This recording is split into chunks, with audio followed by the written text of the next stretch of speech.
This program is presented by University of California Television. Like what you learn? Visit our website or follow us on Facebook and Twitter to keep up with the latest UCTV programs. Also, make sure to check out and subscribe to our YouTube original channel, UCTV Prime, available only on YouTube.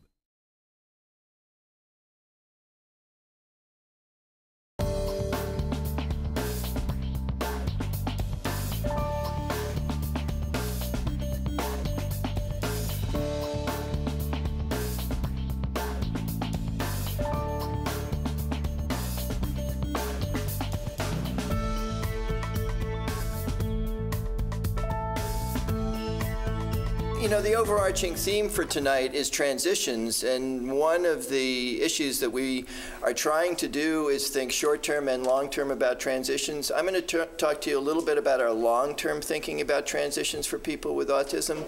And fundamentally, you know, one of the beliefs as the Director of Education Research is that transitions will be better for people with autism if we can make better use of the K through 12 period of time as a focal intervention period for children with autism. And we're making a lot of headway on that, but I want to talk to you about the challenges about K through 12 intervention and some of the directions that we're trying to go at the Mind Institute. We're taking this very seriously. This is sort of a new mandate and enterprise for us. We've partnered with Josie Bass in order to develop a series of books on this topic. The first one's been released. These books are designed for teachers and school professionals to try to bring the information from the Mind Institute and internationally on autism in an effective way into the classroom. We plan to do at least 2 or 3 more of these, and hopefully that's going to provide teachers, schools with a little bit more information that they can use to the benefits of children in the classroom. What I'd like to talk about tonight, though, is that you know, there are more children affected by autism in public schools now than at any point in time in the past, and that's not only because of the increase in the numbers that we see in the news. It's because schools are becoming more inclusive. They're not completely inclusive yet. Many of the children with autism in the schools are not affected by intellectual disabilities. Many are affected by intellectual disabilities. So schools have the challenge of working with a great variety of children. They need a great variety of tools to meet the needs of all the children. But one thing is unassailable, that the K through 12 period of time is the most common, most consistent, and most intensive period of intervention available to children with autism. And we have to make use of that in order to maximize the adult transitions of children with autism. Right now, we have focused a lot of efforts in a lot of areas very productively, but perhaps not as much as we need to do on information that's pertinent to instruction and intervention in classrooms. So we're going to make a great effort in that over the next decade. And we know that we need to do this because, at least in data from about 2002, outcomes aren't what we would hope they would be, and I'll talk about that. I'll also talk about possible solutions, which is really targeted, really understanding what's impeding learning in children with autism and going after those processes in addition to content. And I'll give you an example on one of the virtual reality measures that we use, or situations, and also reading comprehension as a potentially important target for intervention with children in schools. You know, we've all heard about the new numbers that have come out, 1 in 88. One thing that's important to understand is you should inform yourself about those numbers. You can. Those numbers come from something called the ADAM Project, the Autism and Developmental Disabilities Monitoring Network. If you Google ADDM, it will take you right to the CDC site. And every 2 years, they release information on prevalence and incidence. And if you were to go to this ADAM site now and look at the information that they just released that led to all those news stories about 1 in 88, you would have a much better idea about what those numbers mean, because they write out the explanation in clear, plain language for all parents, all teachers, all professionals to understand.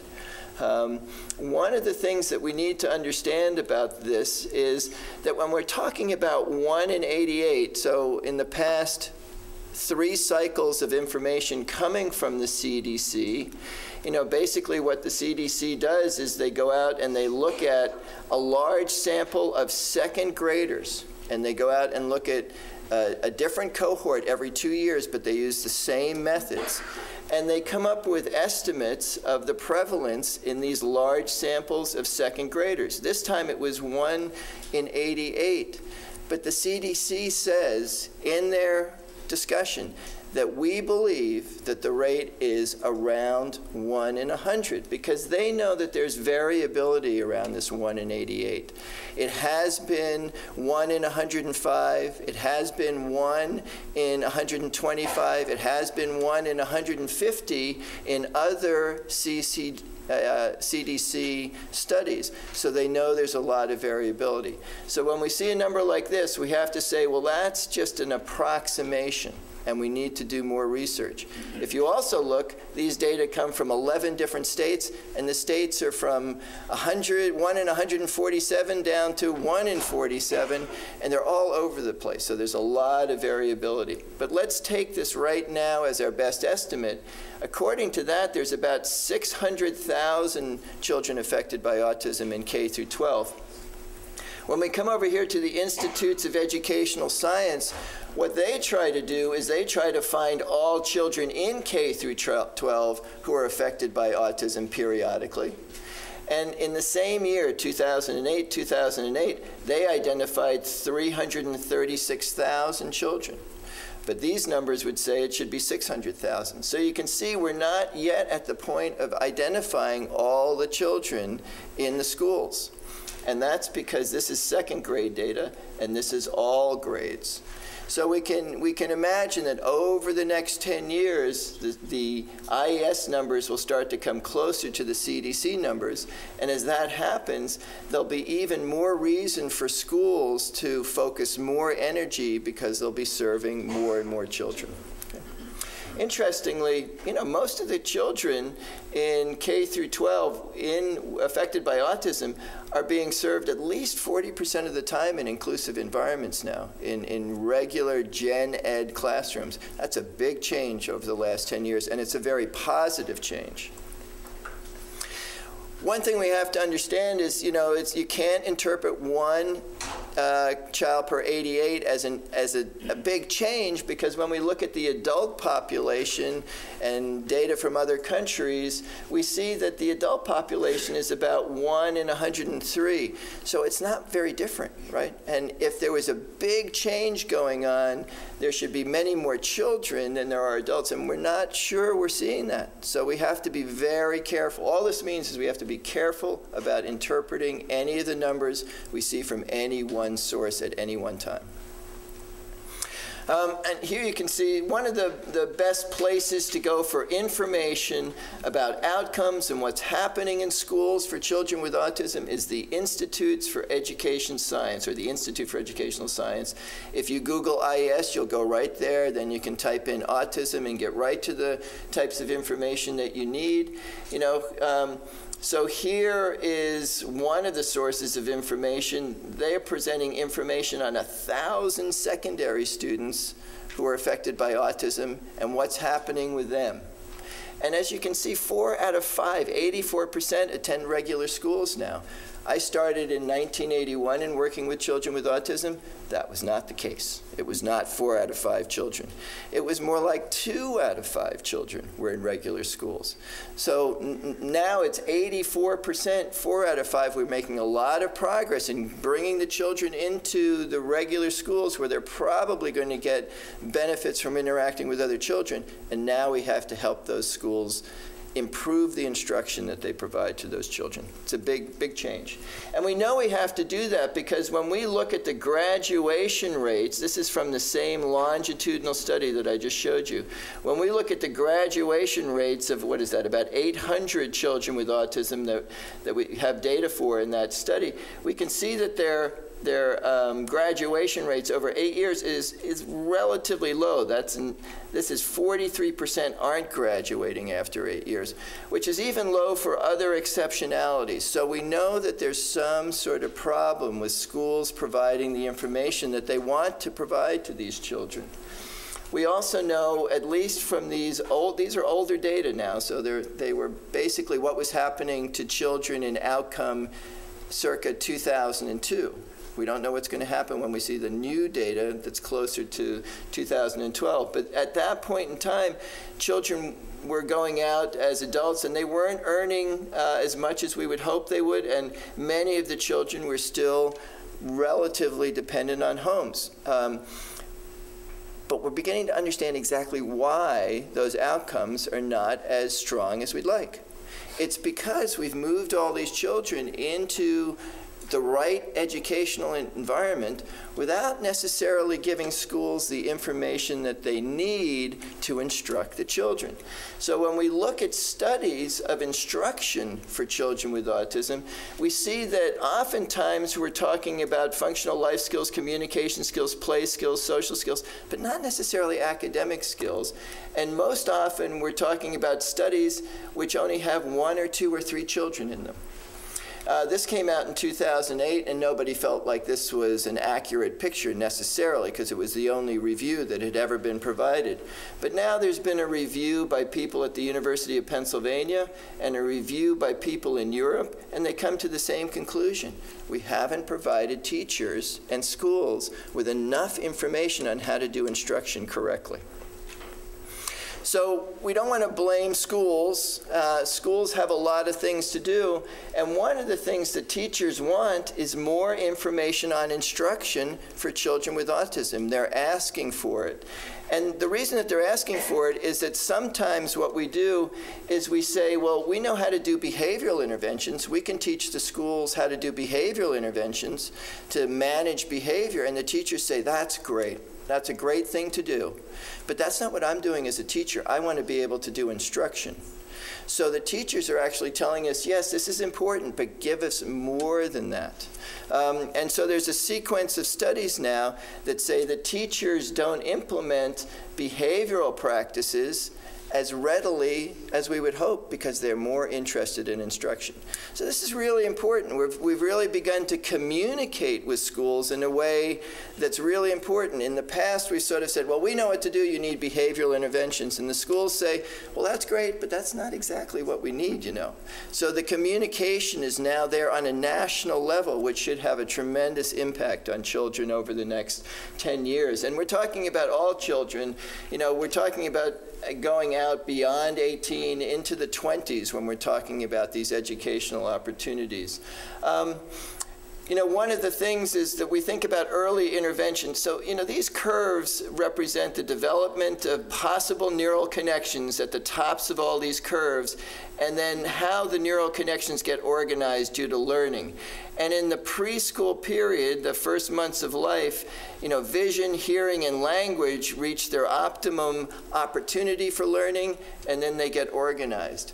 But look at this. This is for higher cognitive functions. This is for using your frontal lobes to solve problems, to organize information.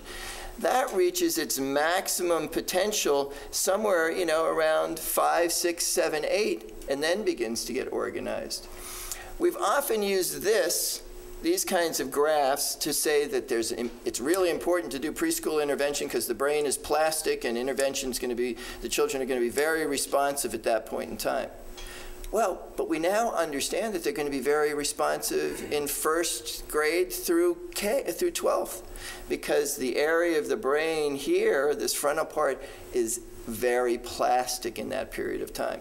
So the neuroscience is beginning to tell us, and schools, that there's a great opportunity for intervention in the K through 12 period. One thing we've also started to understand and take seriously is that sometimes, you know, we have lots of these children going in and they have relatively higher IQs, but sometimes their academic achievement doesn't keep pace with their IQs. So they show problems in developing reading skills. They show problems in developing math skills. They show problems in developing writing skills. When we present that information to schools, schools say, schools feel like they can deal with that. Sometimes they don't feel like they can deal with autism, but if we say, oh, but people with autism also have reading problems, math problems, and writing problems, they say, well, we know how to deal with that. Help us work on those kinds of problems with children with autism, and we will do that, and we think that that's going to help schools learn more generally how to work more effectively with children with autism. The other issue is that we're trying to work on research here and with the schools and trying to understand how different groups of children who might look the same have similarities but also differences. Teachers often get confused between children with autism without intellectual disabilities and children with ADHD.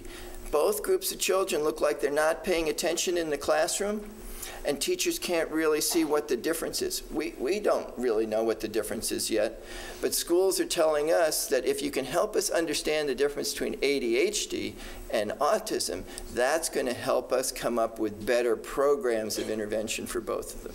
And so that's another major thing. Now, the research group here is the autism group and the ADHD group, led by Julie Schweitzer, are working together on grants to do just that. Try to figure out what's the attention problem of children with autism in the classroom and what are the attention problems of ADHD, how are they similar and how are they different. We know that's important because ADHD symptoms, when they're at a very high level in children with autism, that seems to have another effect on the children. For example, facial affect recognition is supposed to be something that's very difficult for children with autism, and it can be, but it's more difficult if the child also has high levels of ADHD symptoms. So that's affecting something that's very important. We understand now that ADHD symptoms, something we really need to understand in school-age children with autism in order to maximize outcomes. So that's a little bit of the picture that we have. Let's start talking about some of the problem solving that we're doing. So one idea for autism is that autism fundamentally, children with autism have a lot of difficulty adopting the same frame of reference with other people. They don't as quickly or naturally have the inclination to pay attention to what other people are attending to attend to what's important in a classroom. That's an issue. So what we've started to do, and the Institute for Educational Research has just given us 4 years of funding to do something that hasn't been done before pretty much anywhere. And the first thing is to do a longitudinal study of academic development in elementary and secondary students with autism. How do we help schools work with kids with autism if we don't know how the academic abilities of the children are changing over time? What impedes that? What facilitates that? What are the individual differences? We're at the point that we now recognize what we need to do to help schools. This kind of information is an essential first building block. We also will have a first prospective, meaning we can look across time from one point to another and see what predicts academic development and compare children with autism and children with ADHD. And we'll be doing that over the next 4 years. And then we can also begin looking at this thing that we think is really critical. How well can children pay attention in the classroom? But how do we go into the classroom? It's too expensive and it's too intrusive to go into classrooms. It's just difficult.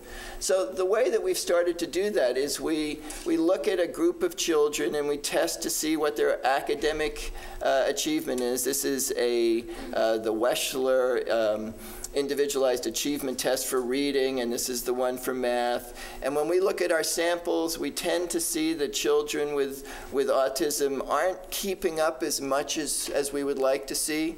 And then we bring them into a laboratory and we say, okay, let's see if we can figure out what's leading to that problem in the classroom or in a classroom-like situation. So what we do is we have children come in and they can go into a virtual classroom. And they can see a variety of peers in the classroom, and we can ask them to do something that's important to learn in elementary school and high school, and that is talk to your classmates, give a report, answer questions, pay attention to what somebody's saying to you, think about it, and give an oral response in the classroom. What we've managed to do, the children come in and we have them just look around the virtual room and they can see 9 peers in the room, but they can't see them all at once. They have to remember that some are out of sight and some are in sight. And then what we do is we give them a 3-minute task where we say, we'd like you to pay attention to questions that we're going to ask you, but we'd like you to respond and look at everybody in the classroom while you're responding. And then we have another condition where we say, we'd like you to listen to these questions and respond, but this time, if you're not looking at everybody, they're going to start to fade away. And the fade is just an external cue. It just helps remind the children to look. And we can look at the number of peers that they look at, the number of peers fixated, the number of different peers fixated. So this is the total number of looks. This is the different children or avatars that they look at. And then we can look at the average time. And we see something very, very interesting. So now we have 3 groups of children: children with autism with high levels of ADHD, typically developing children, and typically developing children with ADHD, otherwise known as children with ADHD, right?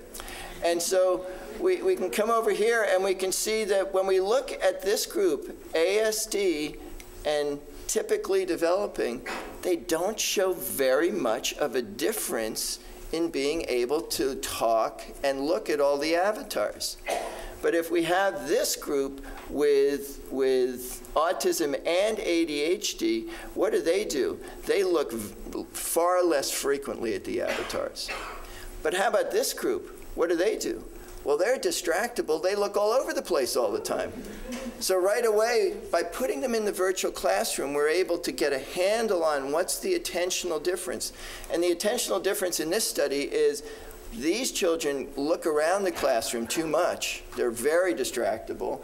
And these children tend to get stuck and don't look around as flexibly. We think that that's a very important finding because we think we can target that in future interventions. But whether or not it's important comes next. So now we can look at frequency of looking at the classroom avatars, and we can see that that's directly related to, more looking is related to better reading in this sample. And more looking is related to lower parent reports of learning problems. So we get the 2 pieces of information. We know that we've got a measure of differences that seem to have a relationship to classroom behavior, and then we can look at reading and parent report of learning problems and verify that. Yes, the virtual reality measures are telling us something that's meaningfully related to reading development and parent report of learning problems. So with that kind of information, we were able to go to the Institutes of Educational Science and say, let us study this more. We think that this is a foot in the door to working better with children in the classroom. And they agreed. They said, yes, this has potential. And so we're going to be studying this for 4 years. Hopefully, at the end of the 4 years, we can begin to turn this information into interventions for children that will be effective or have an effect on their classroom behavior. The other thing that we're trying to do is go after reading, reading comprehension. So children with autism have, by definition, communication problems, social communication problems. Regardless of whether they can use language, even when they have language, they don't necessarily use it as in communication as well as other children do. Well, what are some other sorts of areas of communication development? Well, one of them is reading comprehension. Being able to comprehend the words on the page demands a lot of the same sorts of social cognitive abilities that using communication between 2 people demands. So when we hear that children with autism are not developing reading comprehension as well as we would expect, it says to us, oh, well, basically, when we look at reading comprehension difficulties, it's difficulty visualizing causes and consequences of actions, difficulty with planning, difficulty integrating words, sentences, and passages in meaningful wholes, difficulty following reference. Those are common to many children with autism. In fact, they're part of the core deficits of autism. And they're also part of learning to read, to comprehend. So we think that if we go after reading comprehension, if we can help teachers do a better job on reading comprehension, we're actually going to be able to help teachers target the core cognitive deficits of children with autism because they happen to be the same. That's the kind of thing that we hope to be able to give to teachers, a method of instruction in an area that they're familiar with, reading comprehension, that also happens to be very, very pivotal in intervention for young children with autism. Okay? So that, in 20 minutes, that's a brief synopsis of some of the things that we're trying to do. When we have question and answers, we can go well beyond anything that was up here and talk about any topic that you want, but I'd be happy to talk more about this outline of topics as well. Thank you. I'm going to be speaking about helping adolescents with autism spectrum disorders to develop social skills.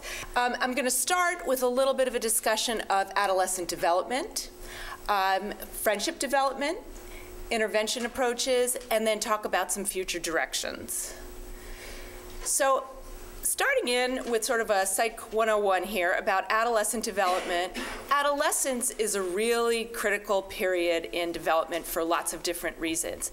Peter spoke to you a lot about K through 12, but this is really a distinct period apart from that. It's a time of rapid growth and change that really is sort of the last watershed before maturation. It's a time, as Peter showed you in his little charts, of rapid, higher cognitive development. And we'll talk a little bit more about that in a minute.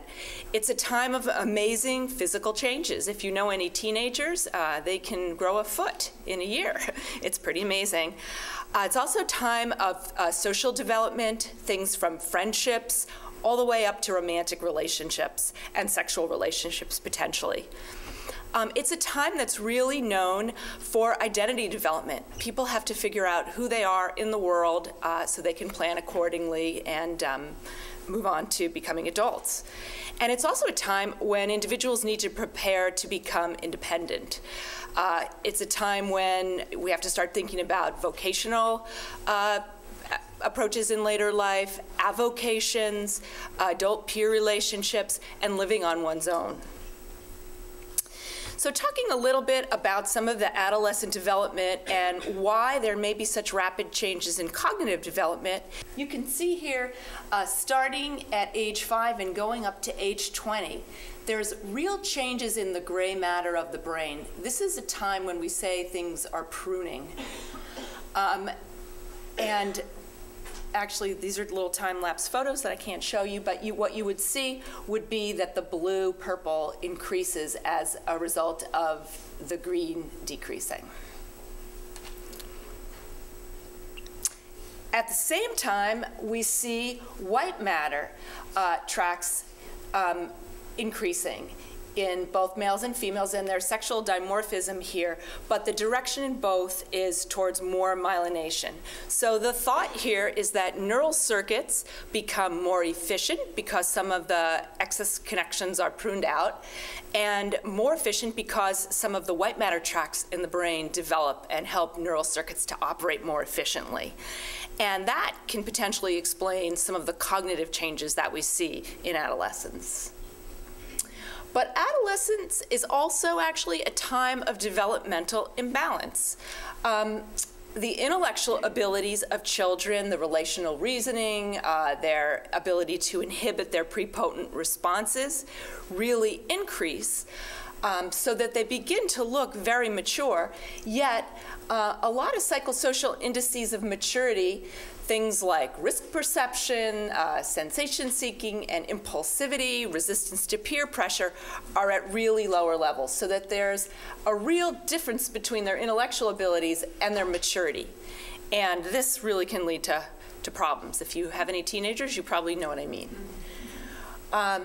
It's also a time when social competence goes through another stage of development.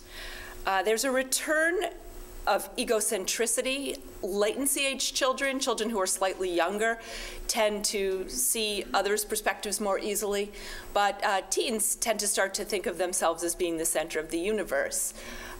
Remember one child coming and saying that something really amazing had happened to them. They were in love with the same person that another person was in love with, and this had never happened in the history of the world. So they tend to think about themselves as being the only people who are going through certain experiences. They begin to turn more to their peer groups and separate from their families, and at the same time have more of a concern with fitting in and being cool. And this is definitely true even of our kids with autism. We see it all the time in our social groups that children are, over time, maybe we work with them for a couple of years, and as they get into later teenage years, they don't want to hear from the leaders. They want to talk to each other. They actually give a little bit of attitude towards the leaders that wasn't there earlier. They also begin to develop bridges to the heterosexual peer group, or maybe a same-sex peer group, and they need to learn to manage romantic relationships. Another thing that becomes very important and has received a lot of attention is the importance of friendships for individuals with autism. Friendships in typical development are associated with improved self-esteem, decreased anxiety, less loneliness, less peer victimization, because if you have a group surrounding you, you're less likely to get picked on the playground, and reduced risk of later adjustment problems, potentially because you're having social relationships that are ongoing, so you get a lot of practice. On the flip side, peer rejection is associated with anxiety and depression, and there is a circular relationship between your own self-esteem, how peers perceive you, and then depression and anxiety again. So in typical development, friendship is really important.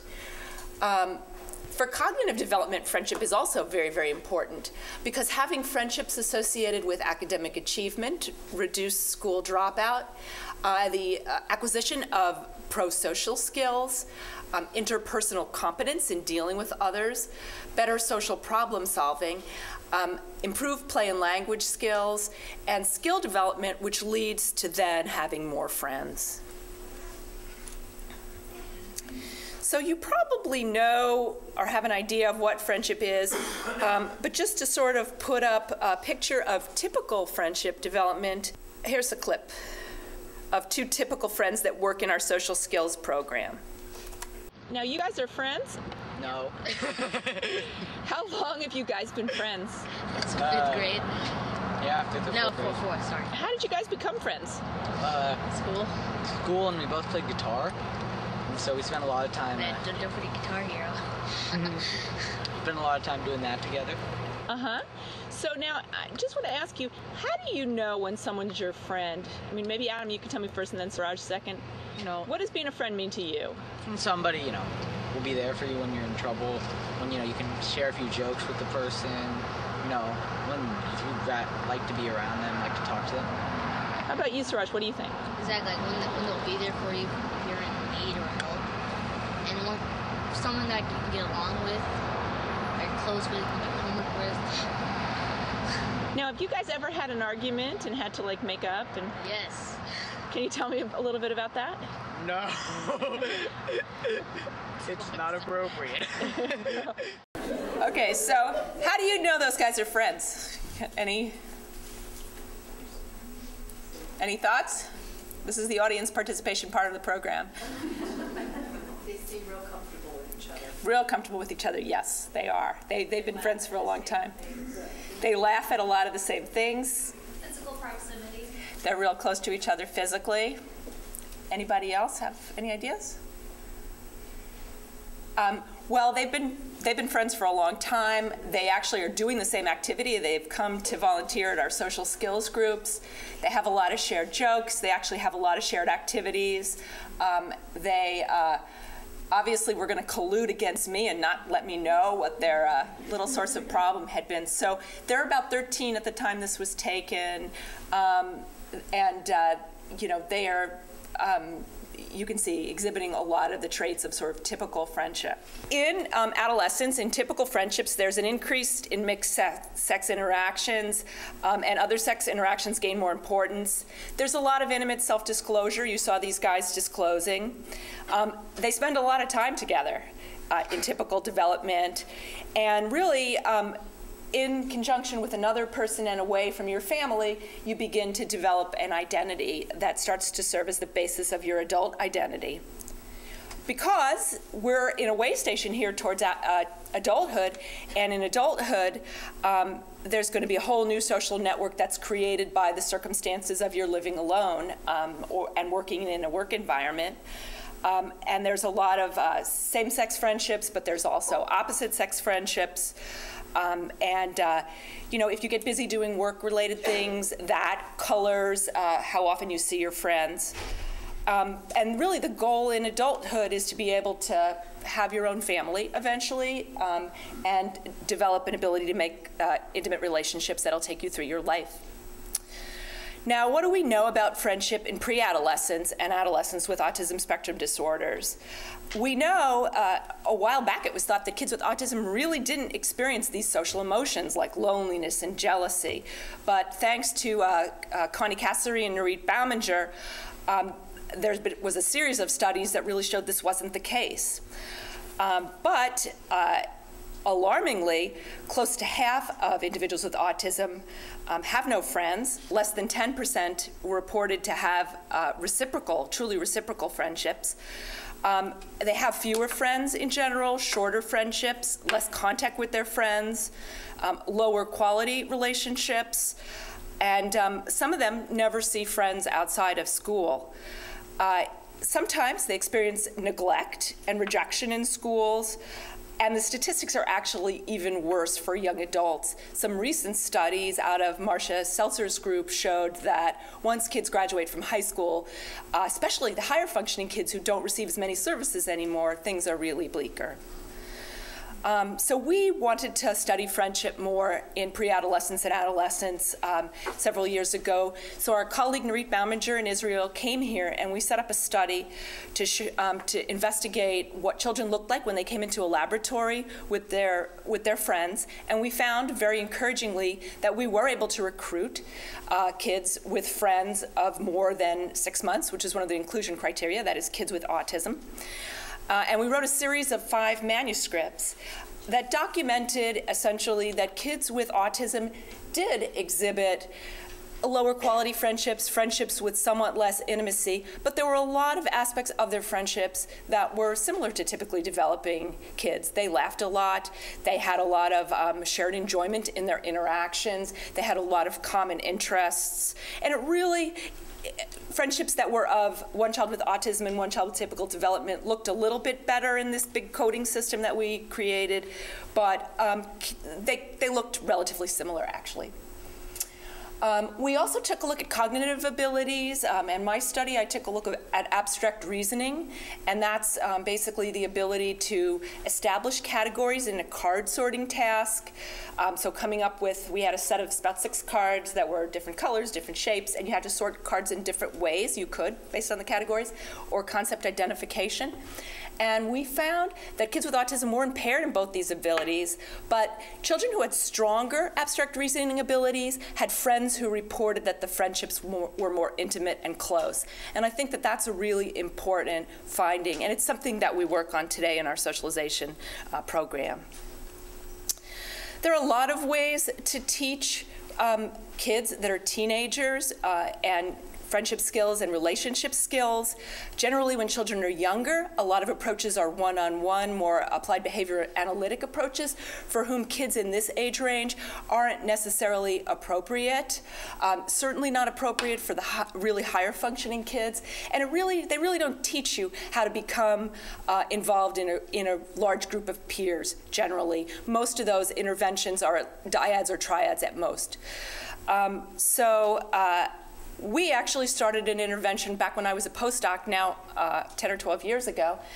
It was a 20 to 30 week approach. We've made it longer over time, of 1.5 hour group sessions, and that take a really kind of eclectic approach to teaching social skills.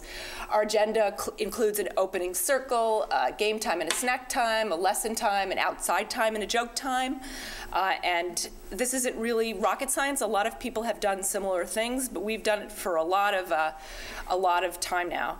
And in our adolescent group, we have our eye on the future. So we're always thinking about what kinds of things can we teach to help kids with college and vocational training, holding a job eventually, earning a living, living independently, maintaining social relationships, finding a life partner, developing other interests, maybe even parenting. So we're always thinking about those things when we deliver our lessons, because we believe that really to get kids adjusted in adulthood, you really need to be working in adolescence a lot with these kids to help them develop these skills. So, as I said, this was my postdoctoral project. Now, currently this year, we have 5 groups running. Kids are 5 to 8, 9 to 11, or 12 to 18. Back in 2008, one of the few, at that point, reviews in the literature cited ours as being one of the only randomized controlled trials of social skills intervention, and we are part of the National Professional Development Center evidence base. One thing we've always been very concerned about in our groups is the presence of comorbid conditions in our kids. As Peter mentioned, attentional issues are a big issue when you work with this population. Depression is a very common comorbidity, as is anxiety and behavioral problems. We do try to screen out children with very severe behavioral problems that would impair with functioning of the groups, but we still do see behavioral problems. And this last year, we published a paper that I think is really relevant, and as I looked through some of the clinical measures we'd completed on our kids this year, it really rang home, rang true to what we saw in this paper, is that we think that girls in adolescence may be at greater risk of psychopathology and internalizing psychopathology than boys, so depression. And as I looked through all the measures this time around, all the girls reported higher levels of anxiety than the boys and depression than the boys, so an interesting issue. We start our teen groups with a beginning circle. Here we have questions that progressively become more introspective and abstract, going from the principle that if we can teach kids to abstract better, they have a better chance of becoming good friendship partners.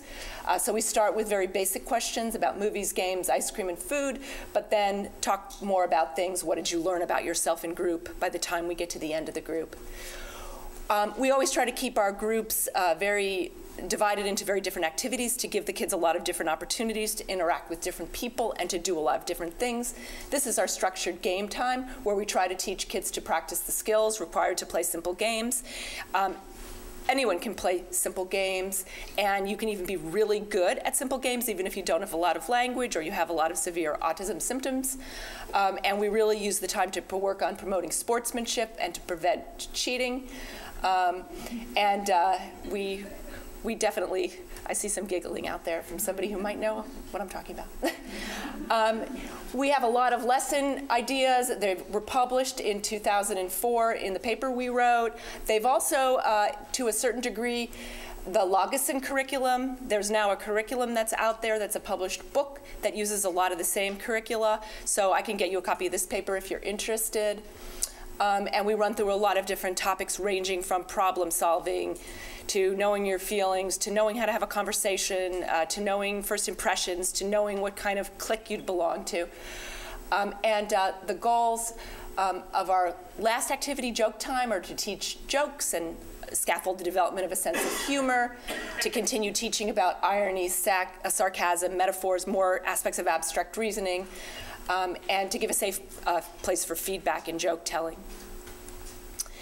And I'd like to say that over the time that I've been doing this, I think that intervention has really improved in this area. We were one of the few groups even studying it back 10, 12 years ago, and now there have been multiple recent review articles talking about different curricula. Social skills groups are considered to be an evidence-based practice now. There are several funded intervention trials by the NIH in schools and clinics, and as Peter mentioned, schools is really a good frontier for these, and we've seen a lot of papers this year on interventions in schools, and it's wonderful to see. There are several recent published manuals, and now we're working ourselves, actually. I have a postdoctoral fellow this year who's working to develop some better measures for the groups. We've also begun to work with, thanks to the funding of Autism Speaks, on campus, trying to help some of the college students here. So one of the first big goals, and we've been working on this with the CEDD, is to educate all who work with the students. And I spoke today to one of our representatives who's working on campus about this, and we think that next year an autism intervention will be folded into the orientation week, and there's several grants that have now started on campus to maybe expand some of the services offered. There's actually a wonderful 30-week program on campus that's been going for many years to help students transition, and there's thought of including students with autism in that component, because now there's very many students at UC Davis who have autism. We've got the housing and orientation staff and student judicial affairs staff and teaching assistants and resident assistants involved about 2 years ago. And a resource guide was done by the Student Disabilities Center. College is a great way station, actually, before real life. Because it really gives you a chance to practice in a less structured environment some of the skills you'll need to work. Academia actually tends to require fewer social skills and tolerates or even encourages eccentricity in some cases. So I can say now that having worked with kids 10, 12 years ago, virtually everyone I worked with has gone off to one form of college or another. So it's very exciting to see. We've tried somewhat successfully and somewhat unsuccessfully, depending on the year, to get a peer support group going. It's been a real systems learning process over on the campus for us to work there, but we have tried to get the students together. Transition to employment, you know, through the teaching of social skills, we're trying in adolescence to teach some of the issues that are going to be important, things like negotiating interpersonal relationships, public speaking, dealing with bosses, people in authority who you might not necessarily agree with, managing your own mental health, and knowing when to get help when you need it. If you'd like to participate in the Mind in some studies of young adults, you can contact my research assistant, Jonathan. And I want to just say it's an exciting time for teaching social skills. There's calls for greater methodological rigor, greater use of new paradigms from the academic literature, social psychology kind of paradigms, lots of funded trials that are going on and larger ones, the publication of manuals, which is the first step towards good empirical studies. Some of the first studies of moderators of treatment effectiveness, there was a study that used our curriculum this year that actually showed that having ADHD was a negative factor in your response to treatment. Availability of new high-tech treatment tools like the virtual reality and some of the computer-based treatment tools that have gained a lot of foothold in the academic literature. But we work in a clinic setting, and we still think that clinic-based socialization programs that can, and we've been able to work in a case management sense with families and with siblings, will also continue to have a niche. So I just want to thank all my sources of funding and all my colleagues. This year we were very fortunate to receive a donation from the Thomas P. Raley Foundation, from Joyce Teal and Jim Teal. So thank you. It's really good to be with you all tonight. This is a really important topic. And I really am, so it's such a pleasure for me to be working here at the Mind Institute with such incredibly bright and competent people. And you know, one of the things that I get to do is, I'm the social model person living in the medical model world, and I get to work with some really great folks. One of the things that I do is be able to translate a lot of this for the community.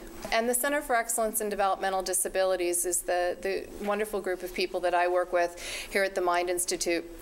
And as you said, you know, again, we accomplish our mission through advocacy, community partnerships, and interdisciplinary training. So we get to work with a wide variety of partners out in the community. And my job is working as a transition projects coordinator and assisting with the youth who are coming out of high school and into adulthood and beyond throughout the lifespan. So everybody has their own statistics, and I'll just run through these pretty quickly. According to the Department of Developmental Services, they're serving now over 250,000 people, and half of those folks are under the age of 18. So they're feeling this huge rush. In the state of California, just talking to the folks from the Department of Education, there's 678,000 students here in California that receive special education services.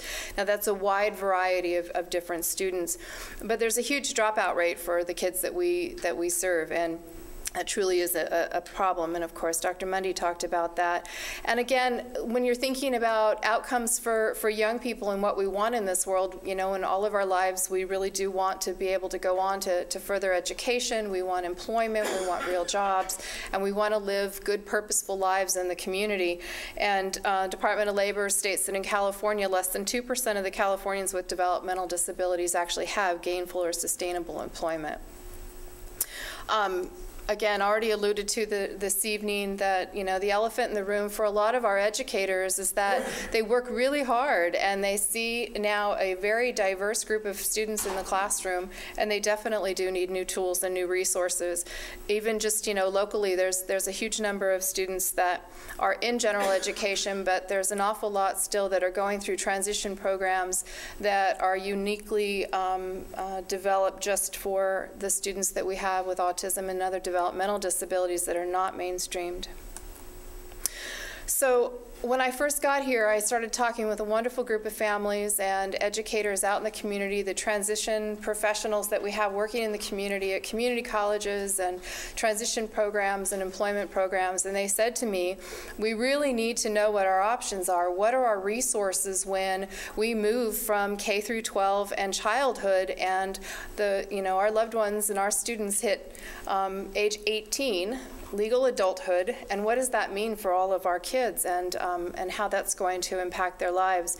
So I developed a project called Success Defined, and it's been really a pleasure to meet lots of different families that have come in to talk to us about their students. And we do this as a student-focused plan. It's a partnership where I think for a lot of families that we're meeting, it's the first time where the parents are really looking at their students as a partner in the planning process and not as, you know, just their child. And so they're really, required to sit down and focus on a family vision. Where do you want your son or daughter to be in 5 years?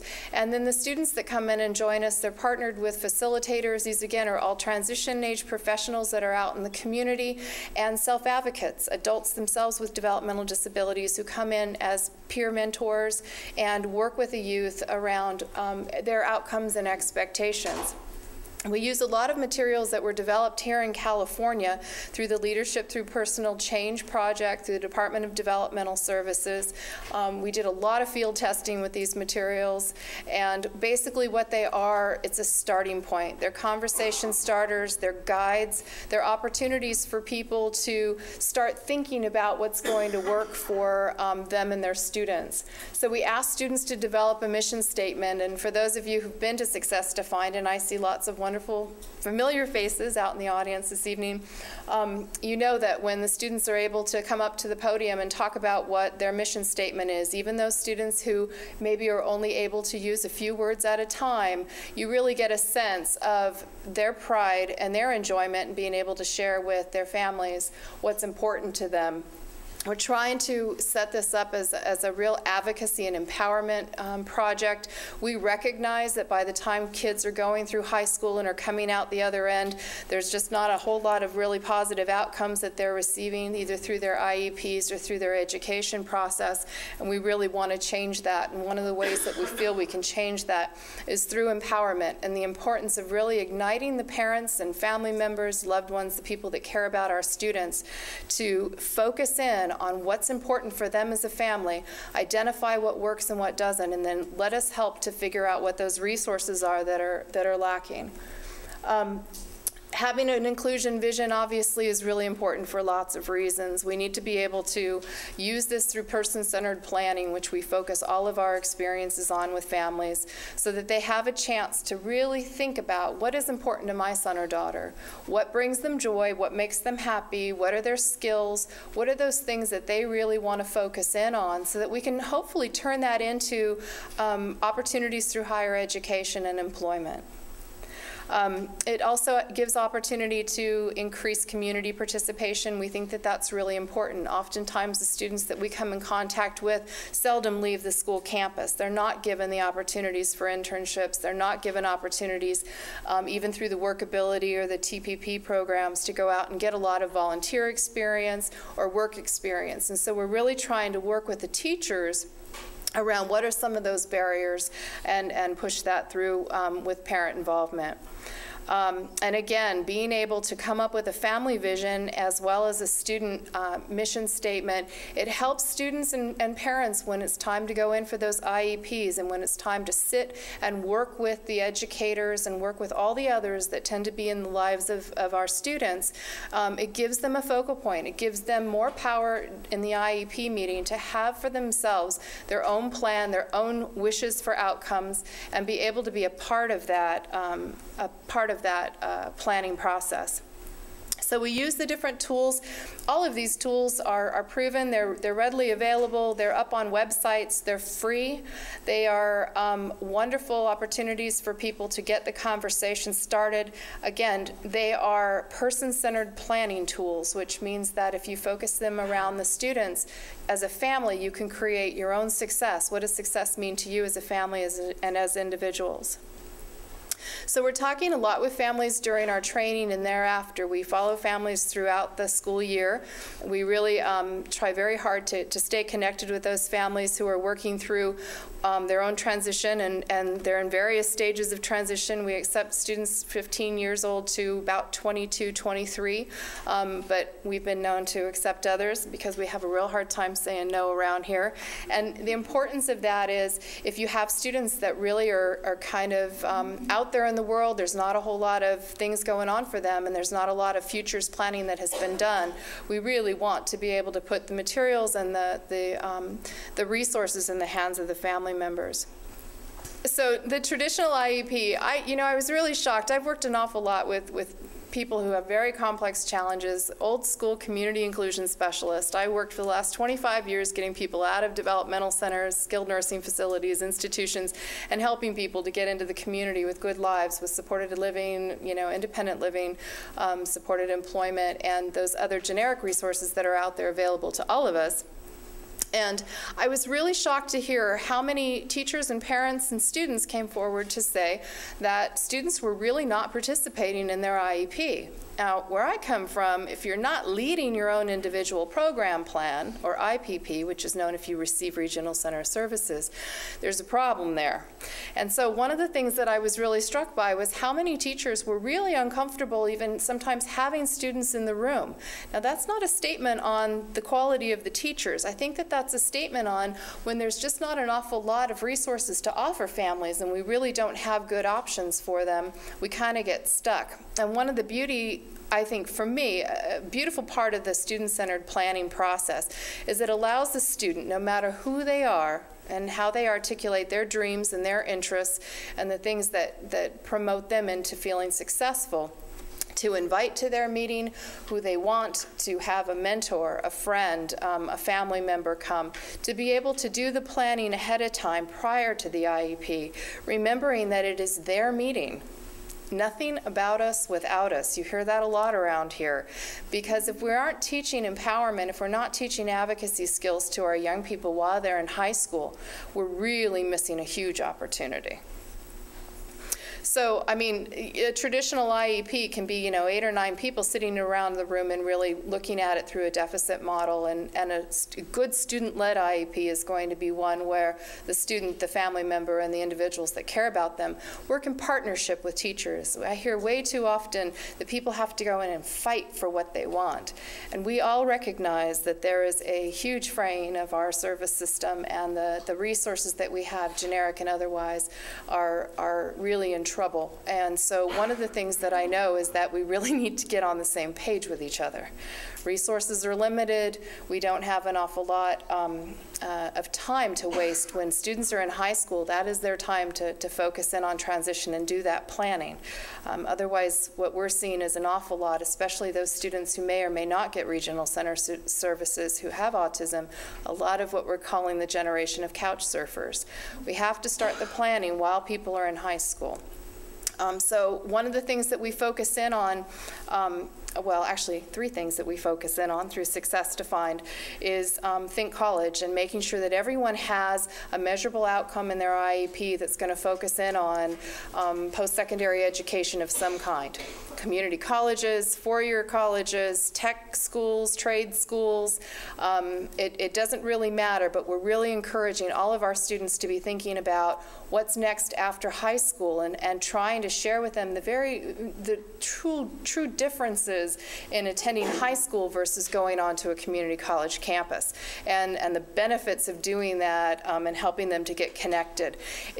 I'm so proud of the fact that in our area we have the Northern California Think College work group that we created here, and we have some truly dedicated, wonderful professionals who meet once a month, who are, and I see a few of you here tonight, and I'm really glad you're here, who are working as disability service provider directors in the community colleges. We have folks coming from high schools. We have good transition teachers. We have parents whose kids are going through the transition process. And we have a lot of others out in the community who want to assist young people to get good jobs and help with housing and community living. Competitive integrated employment.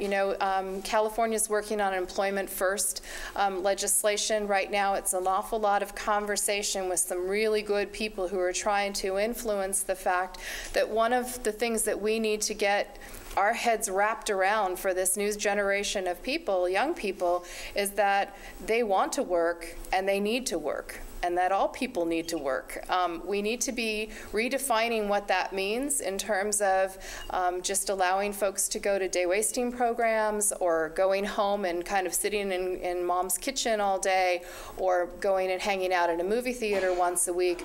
That's not real purposeful living. And so we're really looking to our partners out in the community to help us think about what resources and tools are available for people. And again, my belief is that it definitely starts with person-centered planning, but we need to be able to hook folks up with appropriate resources and services, and then follow through as a team, a transition team that's purposeful. So we have 25 people who consult not only on our Success Defined project and come here on Saturdays when I call them to spend time facilitating families and students, but we also have them available to all of those families as mentors and consultants when they go out into the community and they get ready to graduate high school and they want to be thinking about attending one of our local community colleges or one of our universities.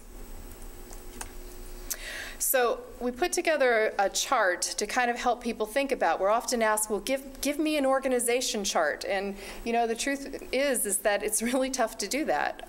Depending on who you are and how you roll and which community you work in or live in is really going to prescribe what's available to you and what's not. We have a lot of people out in rural communities that don't have anywhere near the amount of services that we have in some of our larger communities, and yet they have the same mandates and same, ideally the same mandate and the same purpose that they're supposed to have as everyone else does. But that's not necessarily the case. We tend to focus in on vendored services through the Department of Developmental Services for those folks who do get regional center. And what we're learning from the many families that are coming up who have kids with autism and other disabilities that do not get regional center is that we really need to be able to focus on what's out there for everyone else. And that includes Department of Rehab, EDD, it includes our one-stop centers, and we have to start those relationships and figure out how to pull all of these people together to help us to get there and to be successful. So available pathways, we have an awful lot of conversation with students around who's getting the high school diploma, who's getting the certificate of completion, who's going on to the transition program until they're 22, and who's walking away basically with nothing because they don't want to be there anymore. And we have all of those families that come to us through Success Defined, and so we just try to remind people about what's possible with a diploma, and then what's possible with certificate of completion. You know, oftentimes people think that if my student doesn't walk away from here with a high school diploma, that they're not going to be able to go to college, or they're not going to be able to get a good job, and that is not necessarily the case at all. There are more steps involved, and you need to bring in more people to help with that, but we can certainly move those students forward. I would much rather have our students participating on a community college campus with good facilitation and support as needed and taking classes than I would in you know, a traditional day program where they're not going to be getting a whole lot of exploration out in the community, working with you know, with peers and others out there. So let's see, we talk a lot about the post-secondary goals, and I won't go into a lot of this, but there's, because it kind of opens up a big can of worms about what's important for people. You have to have measurable goals. And teachers know it, parents need to know it, and everybody really does need to be working together. And of course, you know, Dr. Mundy spoke about that, about the importance of being able to put the goals out there, but then follow them along and make sure that there's the good outcomes that come from that. There's different websites that people are able to access. The National Secondary Transition Tech Assistance Center is a great user-friendly website for family members as well as for teachers. And again, we're really trying to facilitate that partnership between the parents and the teachers that come to us through Success Defined, and being able to have them work as allies rather than adversaries. It's extraordinary when you're able to see teachers coming in on a Saturday. We had, I think, 8 or 9 teachers that came in the first day of winter break in December this last year.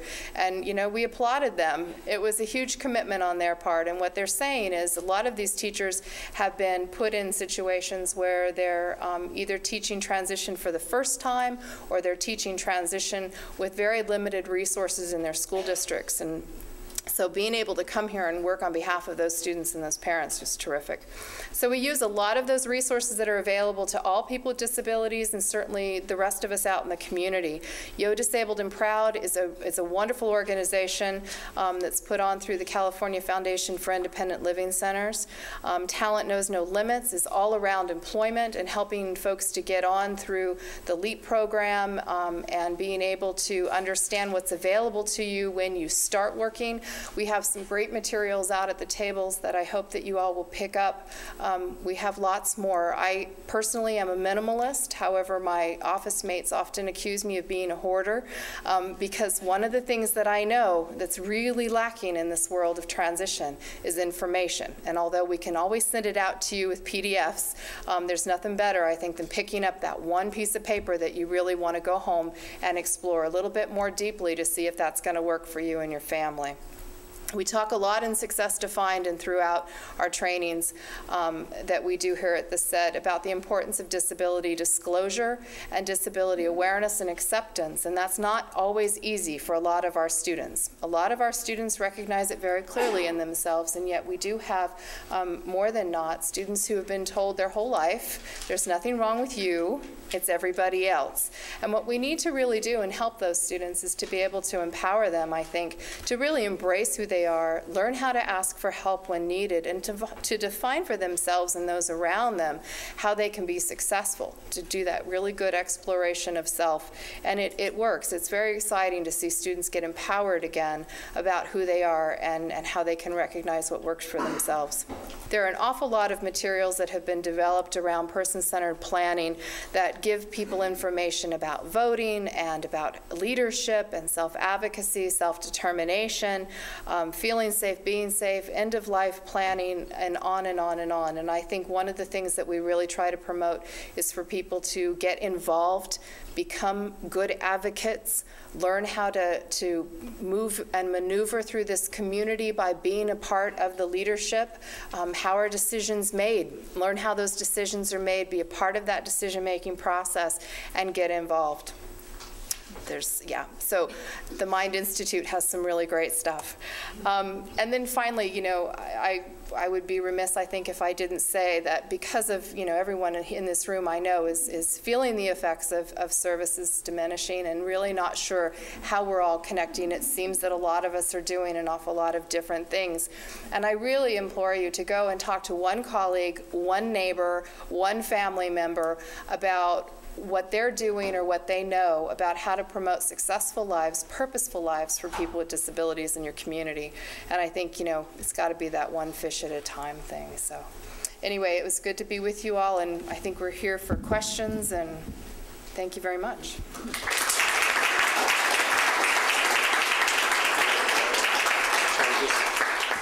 My question is for Dr. Solomon. You mentioned campus transition programs at UC Davis. Is there anything similar coming to local junior colleges like Sacramento City College? Well, I think I'm going to give that over to Sharon, because she probably would be better to answer that than me. The programs that are going on, there's a very dedicated group of individuals who've realized that coming to UC Davis are now 30-odd students a year with autism spectrum disorders that are self-identifying, and so they're really scrambling to try to figure things out. And this wonderful program they've had going for 30 years may be the basis for something really good starting. But I don't know about the community colleges. Yeah, well, actually, there are some different groups that happen depending on the community college always. You really want to start with your Disability Services Center and find out about the clubs on campus and the organizations. Sac City has a wonderful group called Voices of Hope. They also are looking at starting kind of a job club specific for students with autism. American River College has, it's Think Outside the Box Club, I think, is what they've actually named themselves. And they are a group of students with autism that are trying to figure out how to maneuver their campus. Consumnes River College has some wonderful folks on campus through the Disability Services Center, and they really want their focus to be around work exploration, so people come together to talk about jobs. There's also People First for people with developmental disabilities. Nothing About Us Without Us, and Supported Life Institute here in Sacramento does a wonderful job connecting our region through the Self-Advocacy Coordination Project. There's a lot of good opportunities for people to get out there. There's also resources for independent living and CFILCs and all of that, and you can find them on the different campuses, or at least a lot of their more vocal members. You can find them on the campuses, and they get involved. I was just at Sac City today, doing disability awareness day. It was wonderful. They had hundreds of students out there and representatives from the community. So they're out there. Just gotta ask. Okay. Hi. What is the path to social skills training for those kiddos that have behavior problems? We actually published a really interesting trial in 2008 of an intervention called parent-child interaction therapy that we used with a group of kids with autism spectrum disorders and clinically significant behavioral problems. And I think that is a really wonderful intervention. It is offered through the Care Center here at UC Davis, and they trained a bunch of member agencies, and the issue of PCIT for people with autism spectrum disorders has become pretty popular. So I think that might be a good first step. Give a call over to the Care Center, and I could give you a name there, and then ask if there's any member agencies providing services to individuals with autism spectrum disorders. That's just one idea. We do obviously see kids with a lot of behavioral issues that if you understand what the issues are, you can really manage them very effectively. But in-home behavioral programs are another way that some of our individuals who've worked with us who haven't really been able to make it in a group are able to make it. So we generally view participation in a large group that can be a little noisy and a little overwhelming as an endpoint for some people who need first to get their own behaviors under control. I work for Parent-Child Advocacy Network. We are a nonprofit organization that advocates, support, train, and do everything else for families, parents who have children with special needs from 0 up to 30 years old. So I have two questions. One is for Sharon.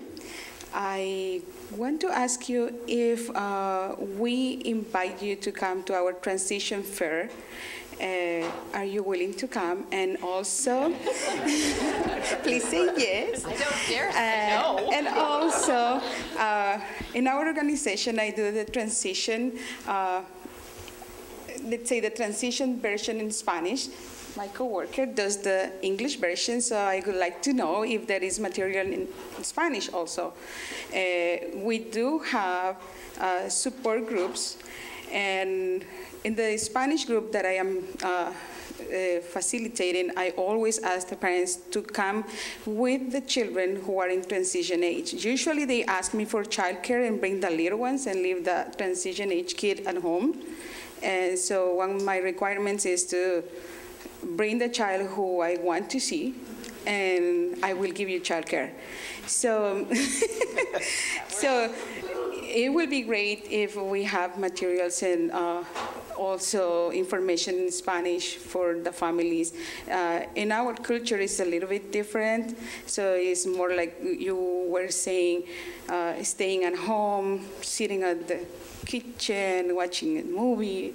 And I am trying to change that. Yeah. Well, thank you, and welcome from Napa. That's awesome. You know, very much so. We have a wonderful consultant through the CEDD, Angie Rivera. She's a co-founder of the Fiesta Educativa that happens in Southern California and Northern California. And we're working really hard through the CEDD to get all of our materials in both Spanish and English. And I would be pleased to come to Napa. My name is Karen Crosby, and I'm from the Bay Area, and I'm repeatedly disappointed by the lack of programming for adults or young adults with autism in the Bay Area, especially in the San Francisco Greater Bay Area. And many of the schools where they are housed treat them like turnips, especially nonverbal children who have skills and mental IQ. The fight for an iPad for a communicative device is unacceptable. It's very hard to get even the brightest nonverbal child an iPad with a talking program. I've noticed many of these nonverbal children have substantial abilities, and we can't even begin to get them anything other than cleaning up a park or cleaning up a beach. Do you see any other way of breaking into the Bay Area, because there's a very large population, and Silicon Valley, and get some kind of employment for all levels, including nonverbal, other than cleaning up parks and beaches?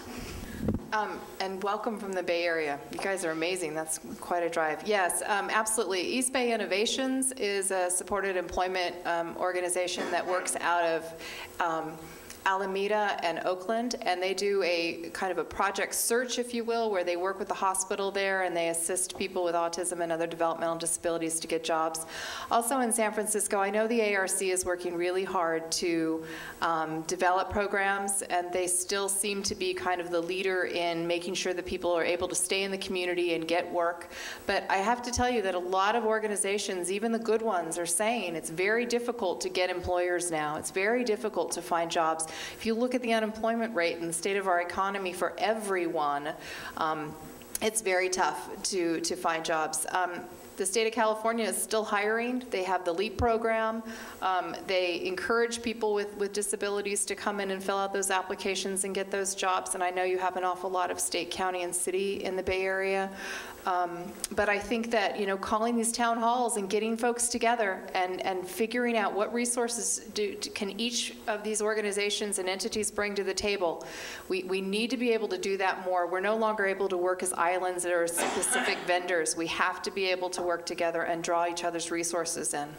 I'm an autism specialist with Placer County, work with nonverbal students, and one big thing that we're finding is with the tech, with the iPads, things like that, I get it for like a day or two a week, if that. That's not enough time for me to explore it, not enough time for the kids to get to learn it. Then I get slapped with a piece of paper saying, how did they do, you know? And so then I got to turn it back in. So it's sort of that revolving door. But you know, with some of your research, you talked about, I guess, higher functioning students with autism. Can you tell us anything about ongoing research with students who are nonverbal, especially maybe in transition from junior high to high school to adulthood? Because I work, well, with junior hires, and so it's sort of, it's a long road, and so we want to be able to plan with the parents at junior high and give them some type of skills that they can take with them. So what are your recommendations? What are some thoughts that you may have along that? Sure. And maybe some social skills. It's a national priority at the moment to direct as much effort as possible to trying to help children who might be apraxic. For example, a lot of you have commented on very bright children who are having difficulty with verbal communication because that can go along with the syndrome of autism. At UCLA, we collaborate with people at UCLA, and they actually have a targeted program now to try to work on improving instruction and improving academic outcomes for children who are nonverbal but are capable of responding to curriculums based on using iPads, using alternative communication devices and things of that nature. It's a very difficult thing to do, though. I mean, it's children with autism who are nonverbal have a lot of potential. There's a lot of children with developmental disabilities who are nonverbal that have a lot of potential, and we haven't really realized the potential of any of those groups, let alone children with autism. So it's almost like it's not an isolated thing in terms of autism. It's an endemic problem, and we need to bring more teachers with more information to bear. I mean, that's going to be the solution. It won't be a magic piece of research. It'll be just greater effort by more informed people in the schools. And it is, the silver lining here is that this is now one of the top priorities for the National Institutes of Health in terms of funding autism and in funding communication disorders in general. My name's Steve Koyasako. I have a son who's aging out of the school system this year. And so I'm open to any kind of suggestions that you might have for us as a family in addressing that. I also have a couple of questions. One is the Mind Institute considering at all working on developing or studying effective interventions and supports for people who are over the age of 22? And second, I was wondering if this presentation on the slides were going to be posted on the website so we can get the references. Yeah. Thank you. Let me just address the second question, and then maybe others can talk specifically to the issue with your request about your son. The Mind Institute is trying to do many, many things. So at the moment, we've got several things going on in terms of the practicalities of increasing the opportunities for better transition planning. We're trying to get into the schools to begin to actually figure out how to do intervention there, and that will actually go up through 22, age 22. And then once we have some understanding of that, we need to understand how to approach the problem that people are having. And you know, frankly, we don't know what the problems are. We don't know the length and breadth of them because so much of the work has gone towards understanding autism in particular as an early onset disorder and getting in and intervening early. That's been very, very important to do.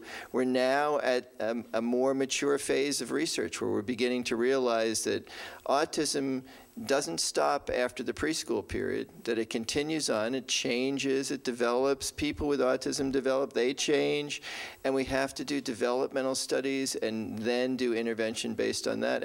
And one of the issues is, as I tried to point out in my slide, is we don't have any of that information yet. I mean, we could go out and begin to try to do interventions, but we just don't know where to begin. But we will know where to begin within the next 10 years because now, for example, the Institute for Educational Sciences is funding specifically that. They're saying first understand what's going on in elementary and secondary, build that for us, and then that should begin to apply to adults as well. So it's a half answer to your question. Yes, we're moving in that direction, but we're trying to go at it from sort of elementary, secondary, and then into adult once we understand what to do at elementary and secondary levels. And I think, too, just to follow up with regard to planning and the importance of really sitting down and figuring out what's important to us and what do we want to do next. Finding out who those allies are in your life, pulling those people together. People have great meetings in their living room. If you care about my son, come and be a part of this. We're going to be having this once a month. It's going to be his planning team, and we're going to be talking about who's got a job opening, where are we going to send him to school, how's he going to spend his day, and really, I mean, for some folks who don't get services, it's a matter of bringing everyone together and figuring out how you're going to invest in my child. And I think, too, you hang with folks, you get to know people who have been through what you're going through now, which means you find those mentor families, those parents who have done it, who have their kids successfully in school or in a work program or have a job, and you find out how they did those pieces, and you emulate that, and you get good advocacy through that, I think, because people will come and they'll say, yeah, let's figure out what works for them. We'd love to meet and talk that through. Do you have an advice for a child going away to college who's pretty self-aware about disclosing the diagnosis to a neurotypical peer group? Do you think that's a good idea, not a good idea? Well, it's a very individual question. I mean, we always talk to families, and our basic position is we let families do what they think is best for their particular child. I mean, the upsides are that you may be able to get more supports, more help, more understanding. The downsides are you might be excluded from certain things and so forth. I think you need to know a little bit more information about the individual. I think one great entry point would be to go to the Student Disabilities Center and get them to kind of coach and help the child on the ground to figure out, you know, what an appropriate level of self-disclosure might be. There's also, I think, there's a wonderful guide called 411 Disclosure, and I can email that out. Hopefully, one of these days we're going to have it up on the website, but it was created in order to assist people with a variety of different disabilities to really understand about self-awareness and how to disclose, when it's appropriate, when that works, what's comfortable for people. My son actually took part as a control in your virtual classroom, and he absolutely loved it. He thought it was the coolest thing. That's great. So I presume kids with autism like it too. But the question was, you talked about reading comprehension problems and autism. How common are verbal comprehension problems, and, you know? How common are reading comprehension? No, verbal comprehension. Verbal comprehension. It's a great question. It probably is as high as the reading comprehension.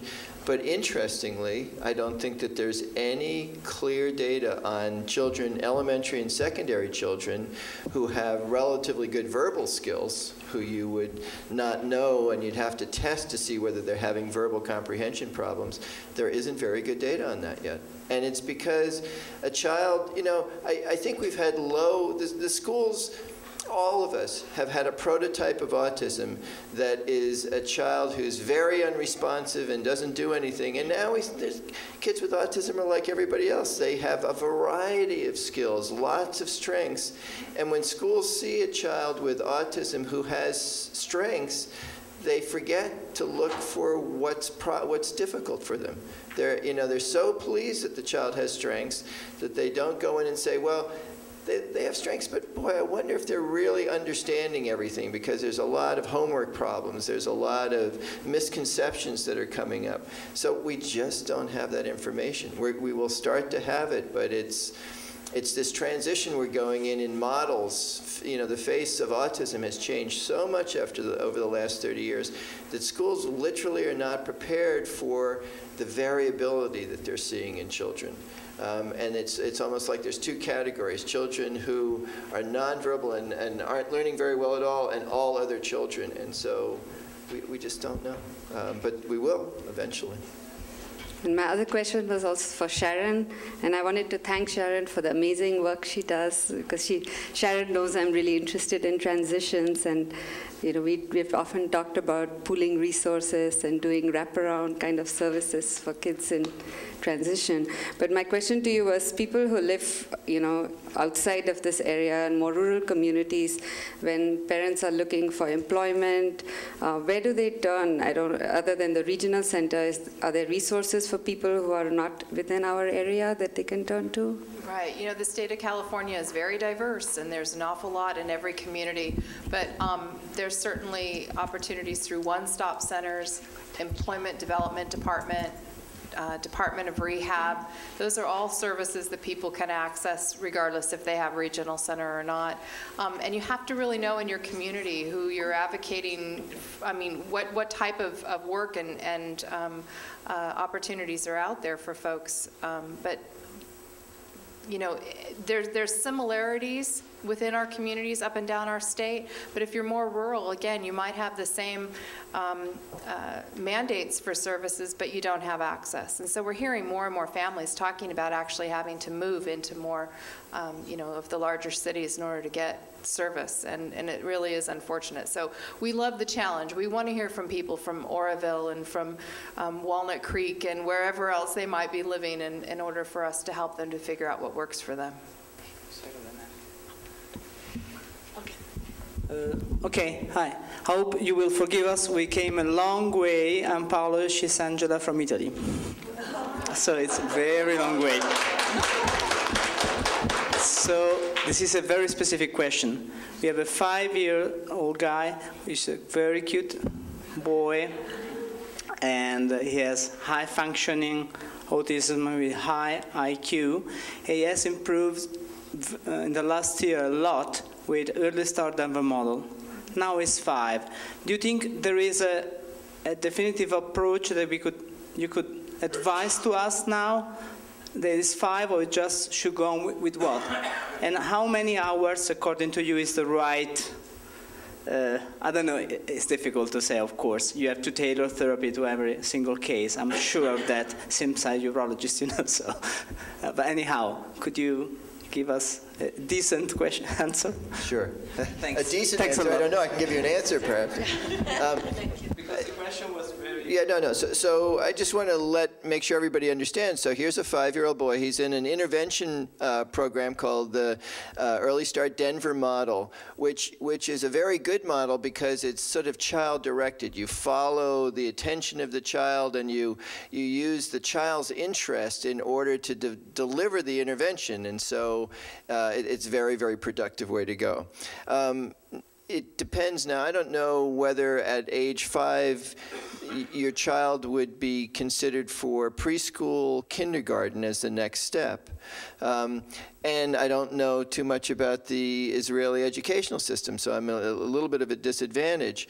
But fundamentally, when children move from the preschool interventions into school, you want to think about, if your son is very bright, what the ratio is in the classroom.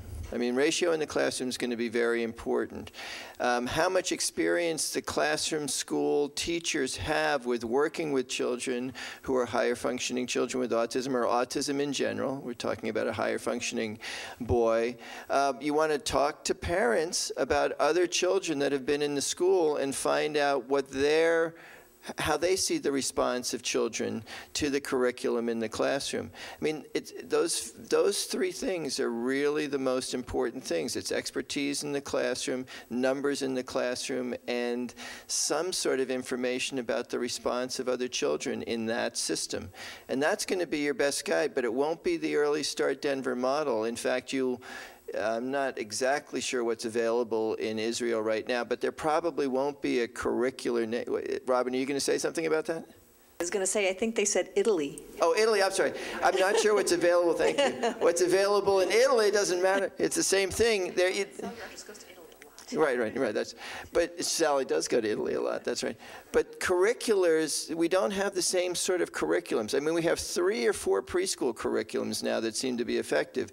We have fewer clear, overall organized curriculums for children in school. So therefore, we have to do it school by school, what the schools are doing, rather than looking for a curriculum is the answer that I wanted to give you, okay? Hi, my name is Dave Flanders. I heard today's economy is we're entering a stage of stagnation. In other words, a lot of the low-lying fruit have already been picked. The good jobs are going to be ones for those who have critical thinking skills and scientific literacy. I was wondering what the Mind Institute is doing to facilitate that direction. You know, I'll take a shot at that. We would agree, I think. And so one of the things we want to do is try to work with schools on optimizing that potential among students with autism, for example, for whom that potential exists. It might be a lot, it might not be. We really don't know. There's kind of a prototype in many people's minds that people with autism are interested in, more capable in science in some cases. But we don't have the information. But we think that going through a reading curriculum is the way to get at that. We can find out, we don't even know what children with autism like to read in schools. Do they have the same reading problems across topic areas? Is science an area where, or expository reading different than sort of narrative? And so those are the types of things that we're going to try to find out over the next 4 years, and we will understand, we'll actually have something of an answer to that question over the next few years, because we'll look at how they're achieving in different areas. And it's a very good idea. There's potential there to really push forward on this potential for all children, to identify what children like and what they're capable of, and try to emphasize that in the educational process, but particularly among students who might be struggling in the educational process. I was just going to point out that actually there have been several studies now showing that reasoning abilities in individuals with autism are relatively better than cognitive ability levels that are tested with more standard, like Wechsler-style tests that also include vocabulary. So reasoning abilities may be an area of untapped strength in people with autism that we can use as a wedge to sort of help them develop some of the other skills. So. It's always, I have a daughter who's 19, and I've observed this to be true, that kids on the spectrum are, they're a lot younger than their chronological age. And, well, I guess what I'm getting to is that I've heard from various sources that there's something approaching magic about the age of 25, and that they do a lot of catching up and become more competent. And I'm just wondering if there's any, actual data to support that.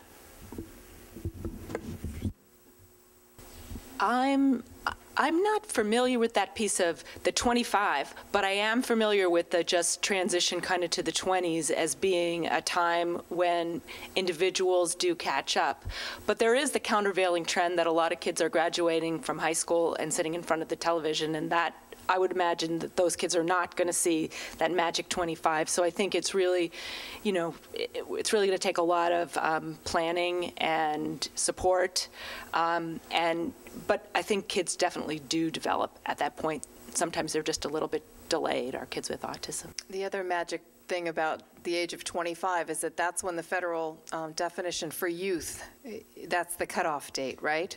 So what's really important between now and 25 is to get everything in place that you can to transition into adulthood, because we still can keep kids on our benefits, we still have kids at home, and they can be a kid or they can be a youth until 25. And then from there, it's pretty much on, and a lot of things get turned off in terms of services and availability for ongoing support. So we really do want to focus in on young people while we have them. The UC Davis Mind Institute was created in 1998 with a promise to find cures for neurodevelopmental disorders. Every day, our physicians and researchers come closer to fulfilling that promise. Their groundbreaking research on autism, Fragile X syndrome, chromosome 22q11.2 deletion syndrome, ADHD, and other brain disorders are helping children achieve their fullest potential. Please visit our website to find out more about current studies, upcoming events, and how you can help make a difference.